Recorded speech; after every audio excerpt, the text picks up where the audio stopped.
సాంప్రదాయమైన సంక్రాంతి ముద్దు కోడిపందాలు వద్దు అని కుటుంబ సమేతంగా ఆనందంగా భోగి మంటలు గొబ్బిళ్లు రంగవల్లులు గాలిపటాలతో ఆనందంగా సంక్రాంతి పండుగను జరుపుకోవాలని Bhimavaram two town CI Guttula Srinivas తెలిపారు. ఇక ఆంధ్ర టైమ్స్ ఛానల్ రిపోర్టర్తో మాట్లాడుతూ ముఖ్యంగా యువత కోడిపందాల జోలికి పోకుండా గుండాట పేకాట చట్టవిరుద్ధమైనటువంటి క్రీడలకు దూరంగా ఉంటారని అన్నారు.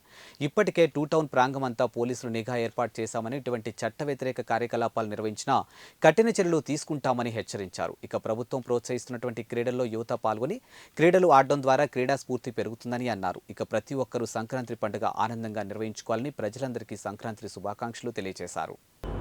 భీమవరం టూ టౌన్ పోలీస్ సిబ్బంది తరఫున నా తరఫున ముందుగా సంక్రాంతి శుభాకాంక్షలు. ఈ సంక్రాంతికి ప్రజలంతా కూడా చక్కటి పిండి వంటలతో బంధుమిత్రులతో కుటుంబంతో హాయిగా గడిపి పండగ అందరూ ఆనందించాలని మనస్ఫూర్తిగా కోరుకుంటున్నాను.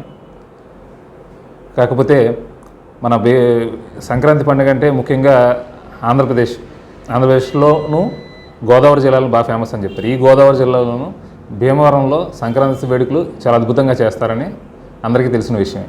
అయితే ఈ సంక్రాంతి ఉత్సవాల్లో జోదం ముఖ్య పాత్ర పోషిస్తుంది నాకు తెలిసినంతవరకు. అట్లా ప్రజలెవరూ కూడా జోదంలో పాల్గొని వారి డబ్బులు పాడు చేసుకుంటూ వారి విలువైన సమయాన్ని వృధా చేసుకోవద్దని మా తరఫు నుంచి తెలియజేసుకుంటున్నాం. ఇటువంటి జోదాల్లో పాల్గొన్న ఎక్కడైనా కోడిపందాలు పేకాట్లు గుండాట్లు ఇటువంటి ఏమైనా నిర్వహించిన వారిపై చట్ట ప్రకారం తగు చర్యలు తీసుకోబడతాయి. ఈ పండగ వాతావరణాన్ని ఈ కేసులు పోలీస్ స్టేషన్లు అంటూ న్యూసెన్స్ చేసుకోకుండా చక్కగా కుటుంబంతో గడిపి హాయిగా పండగ చేసుకుంటారని మరొకసారి కోరుకుంటున్నాను. ప్రజలందరికీ